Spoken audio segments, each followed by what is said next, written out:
Praise lord అందరికీ Bible reading in 1 year July 18th ఆదికాండం 49వ అధ్యాయం నుండి చదువుకుందాం.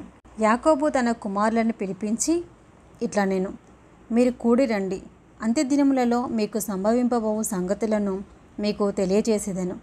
యాకోబు కుమారులారా, కూడి వచ్చి ఆలకించుడి, మీ తండ్రి అయిన ఇశ్రాయేలు మాట వినుడి.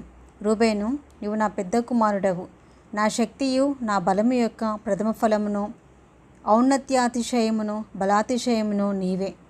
నీళ్ళ వలె చంచలుడివై నీవు అతిశయము పొందవు. నీ తండ్రి మంచం మీదికి ఎక్కితివి, దానిని అపవిత్రం చేసితివి. అతడు నా మంచం మీదికి ఎక్కెను. షిమ్యోను లేవి అనువారు సహోదరులు, వారి ఖడ్గములు బలత్కారపు ఆయుధములు. నా ప్రాణమా, వారి ఆలోచనలో చేరవద్దు. నా ఘనమా, వారి సంఘముతో కలుసుకొనవద్దు. వారు కోపము వచ్చి మనుషులను చంపిరి. తమ స్వేచ్ఛ చేత ఎద్దుల గుదికాలు నరములను తెగగొట్టిరి.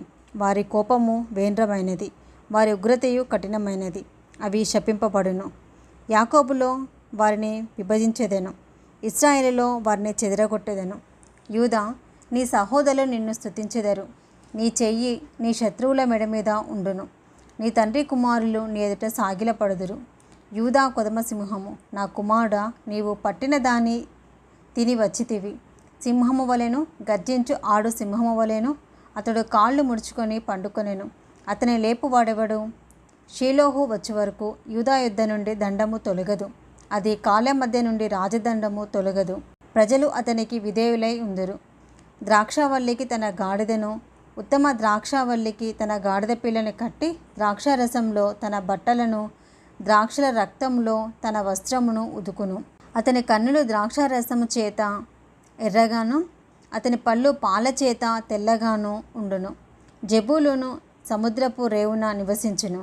అతడు ఓడలకు రేవుగా ఉండును. అతని పొలిమేర సీదోను వరకు ఉండును. ఇశ్శాఖారు 2 దొడ్ల మధ్యను పండుకొని ఉన్న బలమైన గార్ధబము. అతడు విశ్రాంతి మంచిదనుటయు ఆ భూమి రమ్యమైన దగుటయు చూచెను. కనుక అతడు మోయుటకు భుజము వంచుకొని వెట్టి చేయు దాసుడగును. దాను ఇశ్రాయేలు గోత్రికుల వలె తన ప్రజలకు న్యాయము తీర్చును. దాను త్రోవలో సర్పముగాను, దానిలో కట్లపాముగాను ఉండును.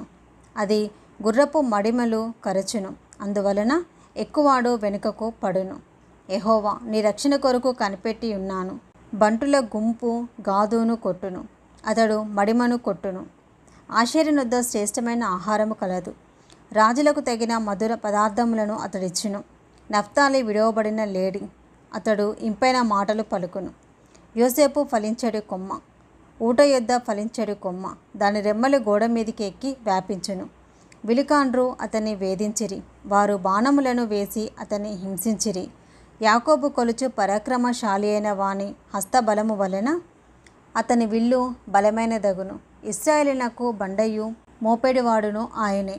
నీకు సహాయం చేయు నీ తండ్రి దేవుని వలనను, పైనుండి మింటి దీవెనలతోనూ, క్రింద దాగి ఉన్న అగాధ జలముల దీవెనలతోనూ, స్తనముల దీవెనలతోనూ, గర్భముల దీవెనలతోనూ, నిన్ను దీవించి సర్వశక్తిని దీవెనల వలనను అతని బాహుబలము దిట్టపరచబడును. నీ తండ్రి దీవెనలు నా పూర్వీకుల దీవెనలపైనే చిరకాల పర్వతముల కంటే హెచ్చుగా ప్రబలమగును. అవి యోసేపు తల మీదను, తన సహోదరుల నుండి వేరుపరచబడిన వాని నడినెత్తి మీదను ఉండును.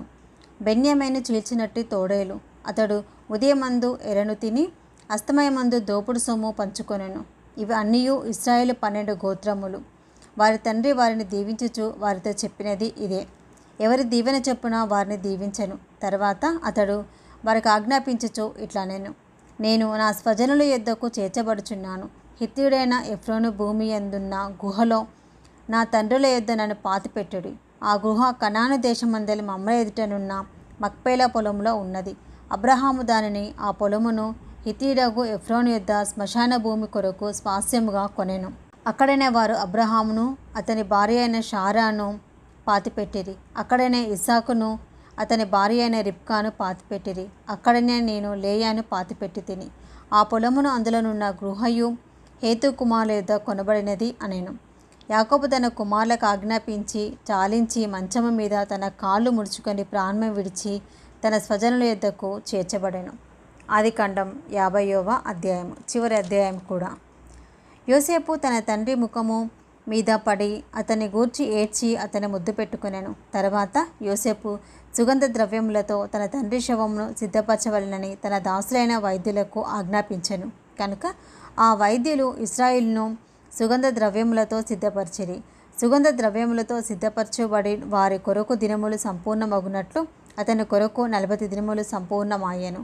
అతని గూర్చి ఐగుప్తులు 70 దినములు అంగలార్చిరి.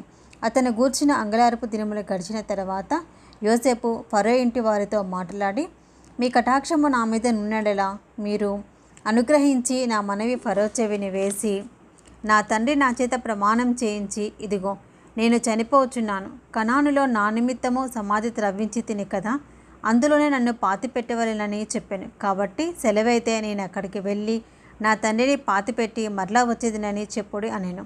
అందుకు ఫరో, అతడు నీ చేత చేయించిన ప్రమాణం చొప్పున వెళ్ళి నీ తండ్రిని పాతిపెట్టుమని సెలవిచ్చాను. కాబట్టి యోసేపు తన తండ్రిని పాతిపెట్టుటకు పోయెను. అతనితో ఫరో ఇంటి పెద్దలైన అతని సేవకులందరూ, ఐగుప్తు దేశపు పెద్దలందరూ, యోసేపు ఇంటి వారందరూ, అతని సహోదరులను, అతని తండ్రి ఇంటి వారును వెళ్ళిరి. వారు తమ పిల్లలను, తమ గొర్రెల మందలను, తమ పశువులను మాత్రము గోషెను దేశంలో విడిచిపెట్టిరి.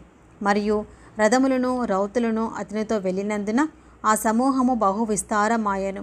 యోర్దానునకు ఆవలనున్న అటదు కళ్ళము నొద్దకు చేరి అక్కడ బహుఘోరముగా అంగలార్చిరి.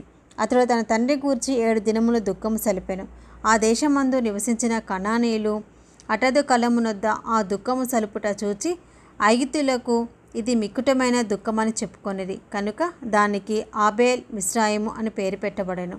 అది యోర్దానునకు అవతల ఉన్నది. అతని కుమారులు తన విషయమై అతడు వారికి ఆజ్ఞాపించినట్లు చేసిరి. అతని కుమారులు కానాను దేశమునకు అతని శవమును తీసుకొని పోయి మక్పేలా పొలమందున్న గుహలో పాతిపెట్టిరి. దానిని ఆ పొలమును అబ్రహాము తనకు శ్మశానం కొరకు స్వాస్యముగా నుండు నిమిత్తము మమ్రే ఎదుట హిత్తీయుడైన ఎఫ్రోను వద్ద కొనెను. యోసేపు తన తండ్రిని పాతిపెట్టిన తర్వాత అతడును అతని సహోదరులను అతని తండ్రిని పాతిపెట్టి వెళ్ళిన వారందరూ తిరిగి ఐగుప్తునకు వచ్చిరి.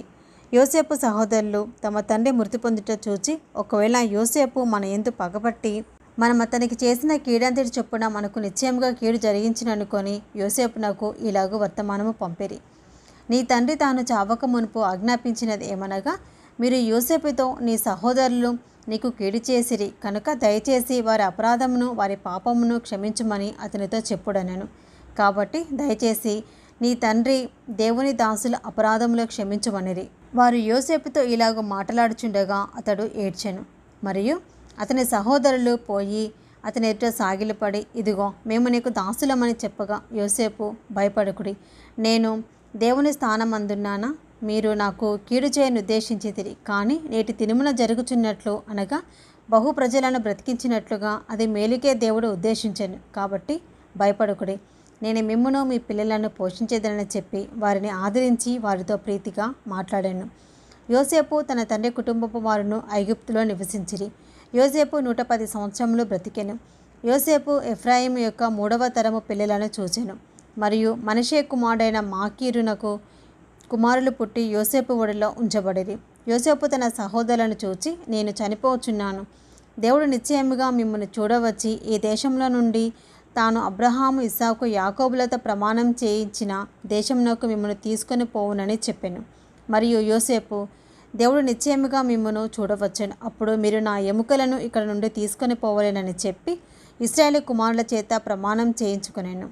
యోసేపు 110 సంవత్సరముల వాడే మృతి పొందెను. వారు సుగంధ ద్రవ్యములతో అతని శవమును సిద్ధపరిచి ఐగుప్తు దేశమందు ఒక పెట్టెలో ఉంచిరి. ఆదికాండము కంప్లీట్ అయిపోయిందండి. Praise the lord.